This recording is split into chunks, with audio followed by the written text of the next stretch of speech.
অক্ষয় তৃতীয়ার দিন করুন এই 5টি কাজ। আপনার আর্থিক সমস্যার সমাধান হবে এবং মা লক্ষ্মীর আশীর্বাদ পাবেন। আমার চ্যানেলে আপনাদের সকলকে অনেক অনেক স্বাগত। আশা করছি আপনারা সকলেই খুব ভালো আছেন এবং ঈশ্বরের কৃপায় সুস্থ আছেন। সামনেই আসতে চলেছে অক্ষয় তৃতীয়ার পুণ্যতিথি। এই দিনটি আমাদের হিন্দু ধর্মাবলম্বীদের জন্য একটি অত্যন্ত শুভ তিথি। তাই এই দিন বিশেষ কিছু কাজ রয়েছে যেগুলি করতে পারলে অত্যন্ত শুভ ফল পাওয়া যায় এবং মা লক্ষ্মীর আশীর্বাদ পাওয়া যায়। তাই আজকে ভিডিওতে আলোচনা করব অক্ষয় তৃতীয়ায় আপনারা এমন 5টি কাজ অবশ্যই করবেন।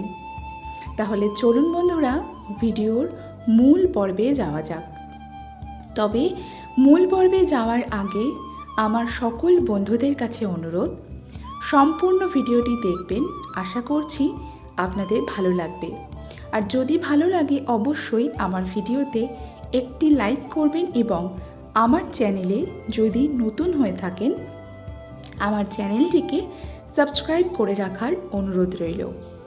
সামনেই আসতে চলেছে অক্ষয় তৃতীয়ার পুণ্যতিথি।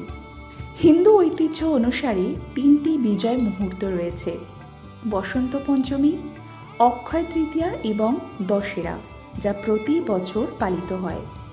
এই 3 দিন যে কোনো ব্যক্তি দ্বিধা ছাড়াই যে কোনো কাজ করতে পারেন, কারণ এইগুলি বাগদান এবং বিবাহ, নতুন কার্যকলাপ বা ব্যবসা শুরু করা, যে কোনো উদ্বোধন, যানবাহন কেনা, সম্পত্তি, সম্পদ, সোনা রূপো, মূল্যবান জিনিসপত্র, দাতব্য ইত্যাদি কাজের জন্য অত্যন্ত শুভ বলে মনে করা হয়, অন্যান্য সকল শুভ কর্মকাণ্ডের জন্য। তাই অক্ষয় তৃতীয়া মানুষের জীবনে অত্যন্ত গুরুত্ব বহন করে। কথিত আছে যে অক্ষয় তৃতীয়ার প্রভাব কোনো যুগেই কমে না। তাই এই দিন করা যে কোনো শুভকর্মের ফল অক্ষয় থেকে যায় চিরকাল। তদুপরি অক্ষয় তৃতীয়ার দিনে জপ, তপ, যজ্ঞ, পিতৃতর্পণ এবং দান করার মতো সমস্ত ভালো কাজের জন্য একজন চিরস্থায়ী পুণ্য লাভ করতে পারে। চলুন বন্ধুরা জেনে নিই সবার আগে অক্ষয় তৃতীয়ার পূর্ণাঙ্গ সময়সূচি এবং অক্ষয় তৃতীয়ার দিন পুজোর শুভ সময় এবং সোনা কেনার অথবা যে কোনো কেনাকাটি করার শুভ সময়। এই বছর অক্ষয় তৃতীয়া পড়েছে 10ই মে 2024 সকাল 4:17 থেকে শুরু হবে এবং অক্ষয় তৃতীয়া স্থায়ী হবে 11ই মে 2024 রাত 2:50।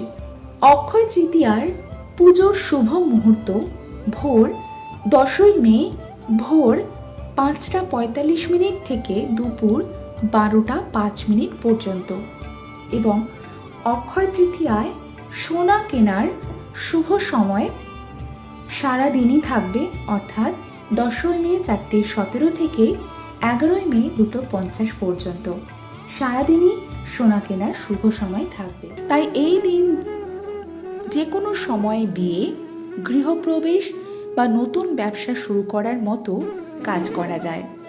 এই অক্ষয় তৃতীয়া দিনটি এতটাই শুভ যে এই দিন করা কাজ আপনার জীবনে কিন্তু চিরকাল অক্ষয় হয়ে থাকবে। তাই এই দিন 5টি কাজ আপনারা অবশ্যই করবেন। সেই কাজগুলো কি কি চলুন বন্ধুরা জেনে নিই।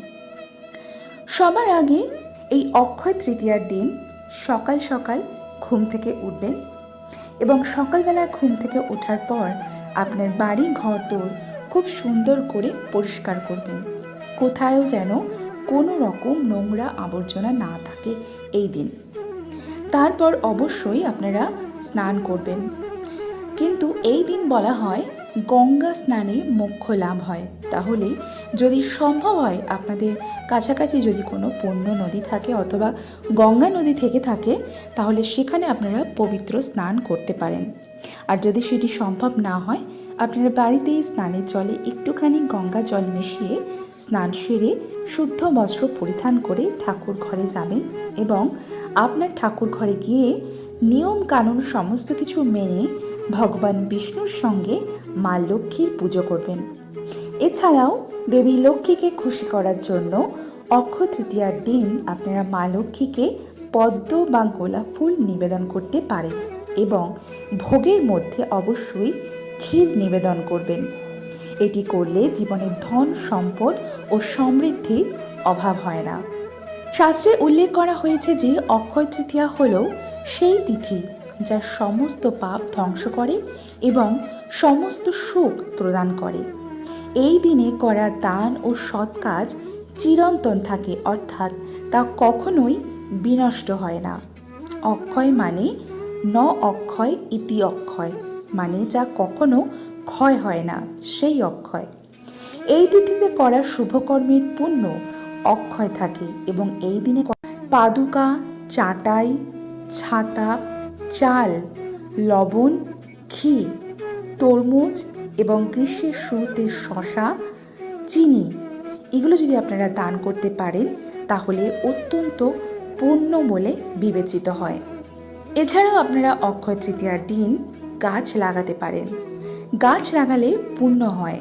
শাস্ত্রমতে যারা এই দিনে পরিবেশ রক্ষার শপথ নেন এবং আম, পাকড়, বট, আমলকি, লতা, জাম, নিম প্রভৃতি ফলের বৃক্ষ রোপণ করে, তারা সকল প্রকার সুখ লাভ করে।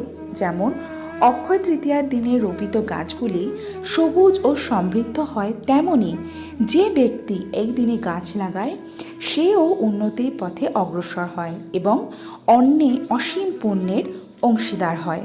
বিশ্বাস করা হয় যে এই দিনে চারা গাছ রোপণ করলে প্রচুর ফল পাওয়া যায়।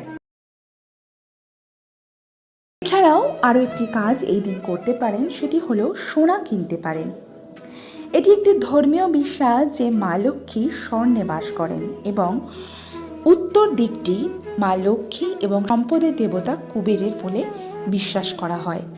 তাই অক্ষয় তৃতীয়ার দিন সোনা কিনলে তা কখনোই ক্ষয় হয় না এবং পরবর্তী প্রজন্মের জন্য বেড়ে যায়। তাই এই দিনে সোনা কিনলে বাড়ির উত্তর দিকে রাখুন। এমনটা করলে আপনার উন্নতির পথ সুগম হবে বলে বিশ্বাস করা হয়।